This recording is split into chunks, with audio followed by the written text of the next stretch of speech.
No, I call it the dunya because like it's like a Indian word. It means like illusion of the world, like the things that the world's made up of. And it's like we all suffer from that. We have our own internal world. This is a world outside of us that we have to conform to. Yeah. That I think a lot of artists struggle to balance that, which is why they want to be famous. It's the trap, right? It's like you want to be famous and successful, so you have the ability and the time to do what you want. But in order to do that, you have to really go deeper into the dunya to really care about what they think of you, to really care about what other people and the audiences and perception and like marketing and like selling, and then by the time you realize that you're too deep in, you become the Yeah. very thing you worked against. And then you wake yourself up. You have to shake yourself up out of it because it's like you just thinking to yourself, "This is not what I believe in."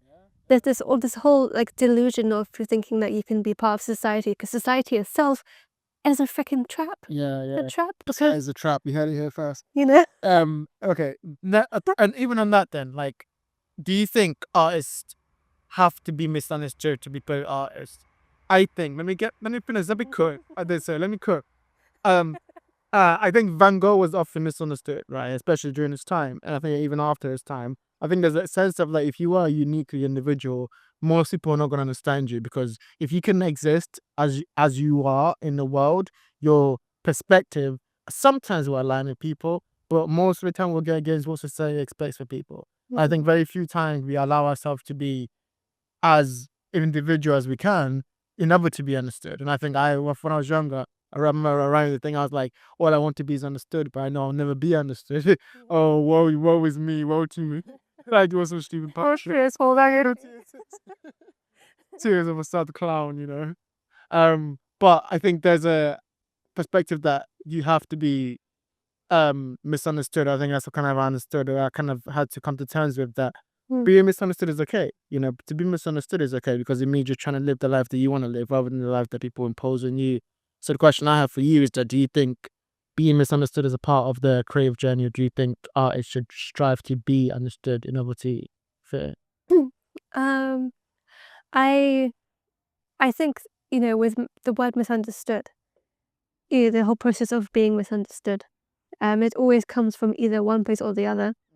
And that's either from the expressor's point of view, where you're not expressing things the way you want them to come out, or it comes from the other side where they just don't, they can't understand you because they're looking at something and they're thinking, what? So it either comes from A or B, and it really depends on which one is which in your individual case, and it also depends on what form of art you're making, you know, like and on your audience too, because not the main the main issue or the main mistake that a lot of artists make is not choosing the right audience for you, or like not um like you wouldn't go to parliament and start doing like freaking circus stuff Apology. because they wouldn't understand.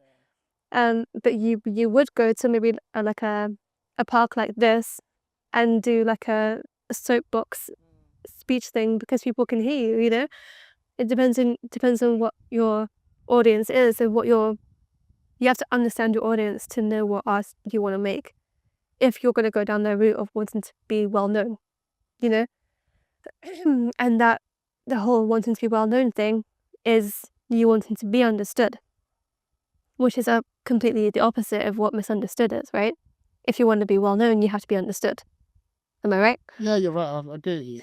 And so I feel like to be a misunderstood artist, you have to be okay with the fact that no, you either are not going to be well known or you're going to be infamous, which means that no one will like you. It's a really well sort artist. But do you think that part of an artist is to be misunderstood? And a true artist, true artist does what they feel, not what the audience wants them to. I think people will flock to you if they feel like you're unique in a sense, or you represent them in some type of way, or you're very good at what you do. But I feel like a true artist, like for example, let's give another example. Apart from Van Gogh, what's an artist that you really, really, really like? Do you think is a great artist? One of your influences that you really care about. Doesn't have to be from and painting. Walt Whitman. Who? Walt Whitman. Walt Whitman, great artist. Great poet actually. One of my influences too. But I was gonna say, was he misunderstood during his time? Well, I'm pretty sure he was. I'm pretty sure at some point every artist is misunderstood. He was also one of the first male nurses, by the way. Was he? Mhm. I didn't know that. There you go. Definitely misunderstood. I misunderstood his whole career path. Because, you know, when you first hear the words Whitman, you think of either his nature poems or his romantic poems. That's, you know, his well-known stuff. But you don't think about his perspective of going through the trenches, being a male nurse, seeing all of this carnage and stuff in the world wars and stuff, and the reason why he wrote. And that's true understanding. You're not just understanding his words, you're understanding his pathway, Live. his life, his lens, you know? That is true understanding. So it just depends on How much work, how much effort you put into trying to understand the artist, right? Like- and so, you know, in some way or another, you're never going to be fully understood, which I believe is the hallmark of an artist, because you're never going to be fully known by a person unless you're married to them, you know? So, Even then. or even then. Exactly. So I don't know. And there's always going to be a part of someone that you know you'll never understand. On that Um, point, sorry to interrupt. Yeah. But I had a thought about mental health, Van Gogh, and society that I want to get into. About just like how I think his story, as much as we understand about him, shines a light on, like you said before, about the mental state. Like if he was now, he would have been treated the same. But it says a lot about the mental health problems of today. But especially how we associate that with, you know, artists. I think there's a unrepresented silent battles a lot of artists go through with their mental health, because it's almost like they expect it comes with the territory of being an artist. There's chaos everywhere. It just is what it is. I need this chaos. And I've often questioned artists, and I asked them the question, do we need a bit of chaos in our mind to create good art? Do we need a bit of like insanity, a little sprinkle of insanity to create good art? But what do you think about it? What do you think about the idea of like how artists, you know, view mental health within themselves? Do you think they kind of accept it as this kind of like part for the cause? Or and if they do, how do we get out of that entirely? How do we change that perspective? I think honestly, the stigma in mental health, I believe, is so much. It's you get like people who are non-artists. Tell me how you feel. Go on. You get. I have so much like freaking opinions about this, because you have people who are non-artists, right? Who just don't really, you know, they'll admire it, they'll read it, they'll look at paintings, but they won't do it themselves, because they're more like logical thinkers, or they'll do things like, I don't know what they do, taxes, I guess, or like, you know, because like, or they'll, you know, they'll have a particular type of art that they prefer, Yeah. and then they will view people with mental health issues as something being, you know, away from their doorsteps, that they don't have to think about it because it's not in front of them. So when they think of the term tortured artist, or they hear something like Van Gogh, they think it's some sort of like sensationalist, you know, behavior, or like something akin to the lines of, you know, when you have those stories of, why isn't Jennifer Aniston having a kid, or like, you know, like those pop magazines, they're like talking about some random stories and stuff, and they think it's just some sort of social phenomena, you know. But when you're an artist in modern era and you're going through that issue and you're thinking, no, it's not just happening out there, it's happening here, My life. it's happening right now.